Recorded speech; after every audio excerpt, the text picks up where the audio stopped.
Today I want to make a YouTube video about YouTube, just because I figured that it'd be a funny thing to do.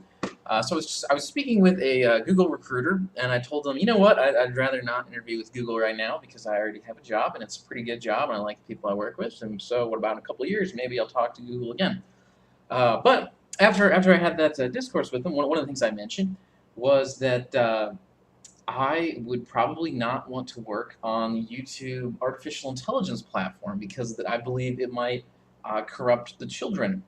So I sent them a video more recently, after speaking with them, maybe a month or two later, where in this video that I linked to them, it was a TED talk made by a guy who was explaining that there are children's videos with like 6 million or like 8 billion views or something, where they just take chocolate eggs and they just crack the chocolate eggs open and show you what's inside, and then crack open more chocolate eggs. And basically, what they're saying is that YouTube is able to, through its learning algorithm, right, through that platform, figure out which of these videos like do the best job impacting the children's brains, so that they will then watch more and want to see more and more of that content. I had no idea any of that existed when I said to Google that I thought that YouTube would spoil the children. I actually had in mind older children, people I would identify with a bit more, because it was not so long ago in my life that I was their age. However, as I thought about that, I was thinking to myself that it might be relevant to sort of describe the way that I have been thinking recently to see YouTube. So I have overused YouTube in my life, but I think what it's important to note is a lot of people, when I talk to them and when I say that I think there are things wrong with YouTube, they mostly just kind of like make fun or tell me that they watch YouTube videos because they like it. So I was thinking about, when you talk about what does it mean to like something, right? In at least my head, the way that I see, if I think about 5 different things I could do today. Like, let's say here's me. Okay, this is me, and I have 5 different things that I could do today, right? I could take a walk, right? I could do that. I could have a snack, right? Let me just put each of these in a bubble. I could, let's see, watch YouTube. Definitely, that's an option, right? I could watch YouTube. I could code a video game of some sort. I could do that. Or I could probably chat with friends. If I go online, I could probably find like virtual friends, even if I don't have anybody here at my house right now. And some of them surely are probably willing to talk to me right now. So, like, if I'm here and I have these different options you can think about of what I'm going to choose to do with my time, right? If I say that, well, okay, maybe I tell you, well, I like to take a walk. When your brain decodes that information, like, what does this human emotion like mean in that case? I think one significant factor of what it means, and maybe it has other meanings too, but a significant factor of what it means is how do you rank what you're going to do with your time. So, like, if I say that I like taking a walk, that probably means that if I looked at these 5 things I have as options for me to do, and I said, well, let's rank them with some, just on a scale of 1 to 100 of how likely I am to do them, like how much that is what I would like to do and that is what I will do.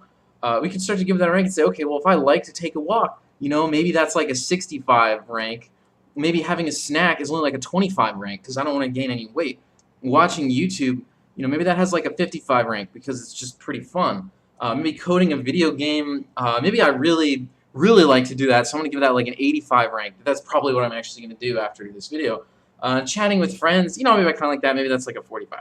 So you can like rank each of these things you're going to do. And if I tell you as a human, I like coding a video game, or I like taking a walk, what I'm kind of conveying to you is that there is a higher ranking of what I would do with my time, like what will be chosen in this process of what to do with your mind and who you are. So I think this gets into why I'm kind of concerned about YouTube, and specifically how I use YouTube. Maybe the rest of the world doesn't have this problem, but I'm skeptical. So basically, YouTube is the very same, right? You have a video that you're currently watching. Let's say what did I watch tonight?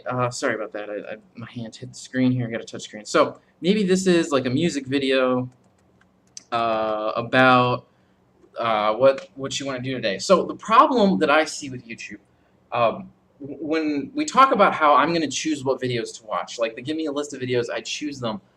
In my opinion, right? If you have a billion possible videos that you could watch, and the computer, the YouTube system is going to provide me on the side here with like 10 of those, or for the sake of simplicity, let's say 5 of those that it is suggested to me.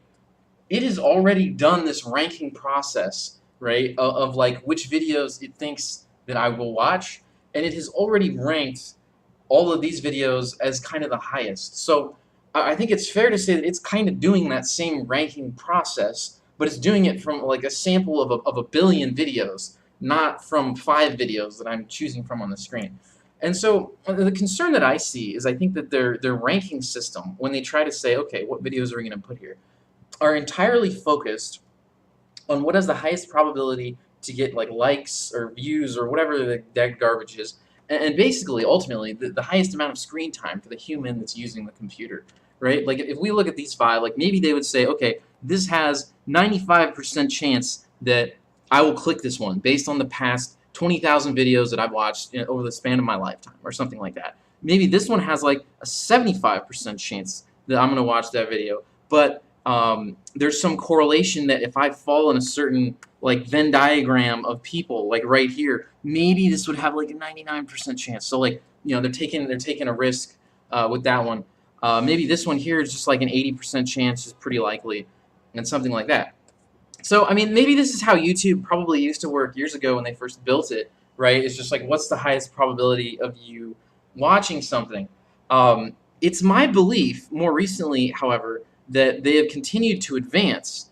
So if we kind of ignore, what did that just open? That's not what we wanted. Kind of ignore what's over here on this side of the page, right? We're just looking at this thing. It's my belief that they have continued to advance to try to figure out, probably,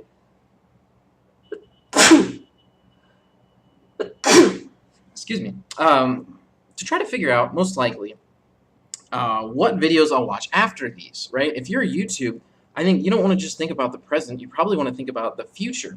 And so at that point you start to say, what is not only the probability like that we would rank this video based on the odds that I will watch it, but also on the odds that I will watch more videos in the future and more possible pathways that you would suggest. And this is where I get concerned somewhat. I guess all of it's a bit concerning, but this is what I've observed in my life that I think is a problem, is that what YouTube then does, so like we say each of these circles is a video that I might watch, and we know there's a billion of these, right? There's a billion videos, and YouTube begins to build these connections between them.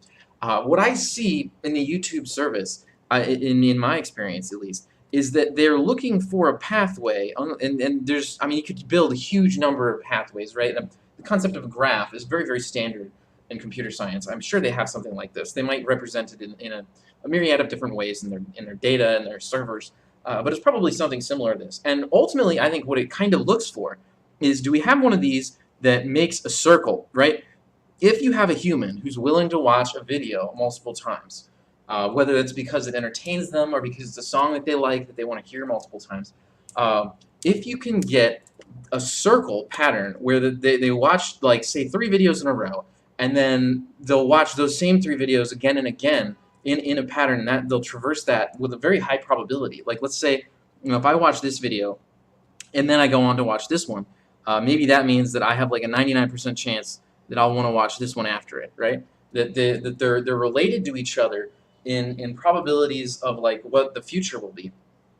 If you have that, that is a really high score in this system, I believe, because it means that if they show you this one right here, then you have this high chance to get in a circle, to get watching more videos, which this is amazing ad revenue, right? Because what you have right here is someone who's just going to watch a huge amount of time at the computer. Because let's say every 3rd video you put an ad in here, right? This is brilliant for ad revenue. They just keep watching the same video and over and over. You don't have to provide them new content, right? So one of the things that concerns me with YouTube is that I think they started trying to find these little cycles, and I think this is why a lot of the people in society have begun to think in extremist ways, because a lot of times if you have a cycle like this, it might be because that person like feels specific to some category or something that they don't want to get out of. Because ultimately you might have really big cycles. I mean, what if this one down here, goes into the videos about flat Earth, and you find out, oh, well, this is like, a ton of videos in a big circle that you have a bunch of different ways to go. But like in this graph, let me get a different color here. Maybe like, this big circle, once you get in it, people who are there would really just prefer to stay there if based on what they click and what they don't click. And that's because humans have these moods. Like you start laughing at the flat Earth videos on one hand, or there's some people, I guess, who believe them. I'm not sure if I believe that, but you get in some kind of circle of something that people are watching, and they just go around and they start like they stay in that circle, right? And when you accomplish that, when you get those people to stay in that circle, you get great ad revenue because you've kept them in a path with a continually high probability that they maintain watching videos.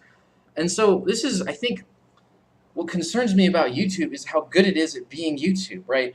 It's these high probabilities. And so you can look at that, like the guy who built that, he's not an evil guy. Like he built that and he thought like, oh, well, that's probably, like, look at this, I'm a genius. Like now everyone has what they like. But on the other hand, I saw a quote the other day on YouTube, Elon Musk, where he said, if we have people who build some kind of super intelligent AI, it might destroy all of humanity. And it might do it with no hard feelings. Like, for example, if humans are building a road and there's an anthill in the way, right, they're going to get rid of that anthill. We don't hate ants, we're just getting rid of the anthill, right? I think it's the same thing with the human race, but it's the same thing also in subtle things and things that you don't totally foresee, right? So suppose we have this computer, and maybe YouTube is going to get here next year. Maybe they're not quite this good yet to put everyone in their little cycle so that they're maximize view time. Because right, if you don't know what they're going to watch next, if you don't have these cycles built in your graph, you have a much harder time like getting them to constantly watch videos. So suppose that YouTube does get there. Maybe they're there now. Maybe they're there next year. They have these little cycles that they get people in, and they keep people just watching the videos in these circles and little cycles. Maximize the ad revenue time, maximize the amount of time that they're watching videos. The concern that I have is that I don't think the connectivity of these cycles is based on any kind of ethics. So, like I've seen cases where it figures out. Here, let me draw something. It figures out that I'm watching a series of videos, and like this is like a kind of sad song, okay?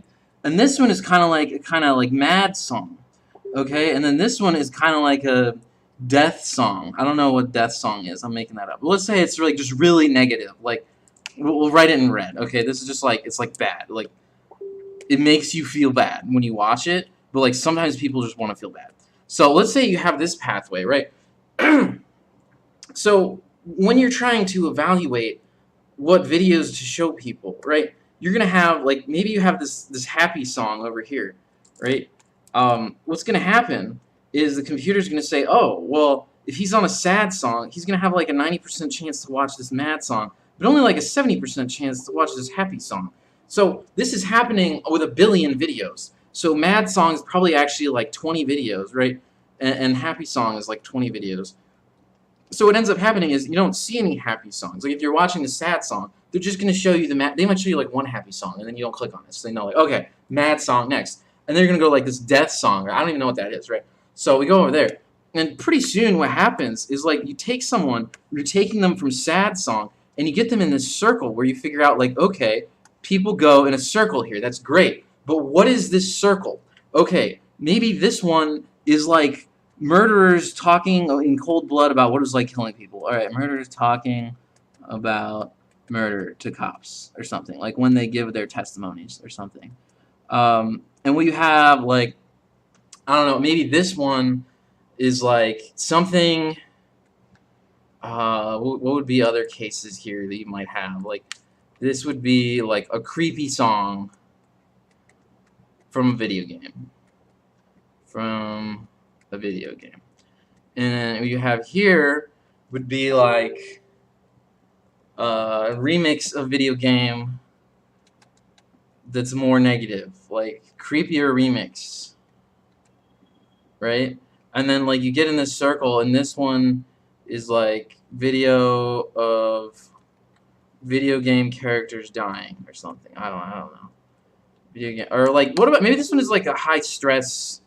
It's like a high stress game moment in a video game. Okay, this is like high stress game moment.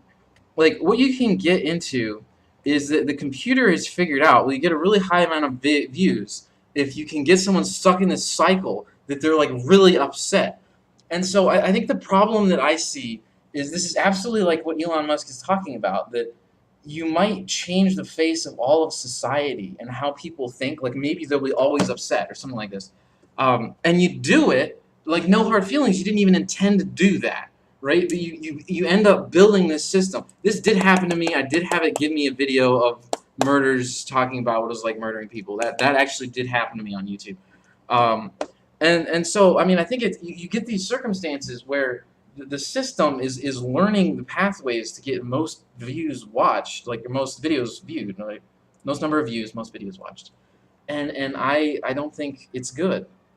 And so the problem that I start to foresee is that if I sit down in my evening and even think I'm just going to listen to a song, I mean, maybe they figure out that, like, oh, well, that's this one happy song, which no one actually believes that the happiness in that song is real. So everyone after that happy song always watches this degrading song. And then, like, after this degrading song, with, like, a high probability, like, maybe this is, like, 99 probability. So this is a really high rank in YouTube's algorithm. And, like, once you watch degrading song, like, okay, you can watch another like 5 degrading songs that can get you a pretty high probability of getting over here or something, right? So like for me, the way I see it, I mean, you could decide that being in a cycle is bad. That's a whole other problem. Like I have some songs that, like, maybe it's just like a certain sequence of songs. It's like this is just HS or HPS, high probability song, and there's just like 5 of these in a circle, like high probability song, and maybe what it just says is just make sure we get to high probability song.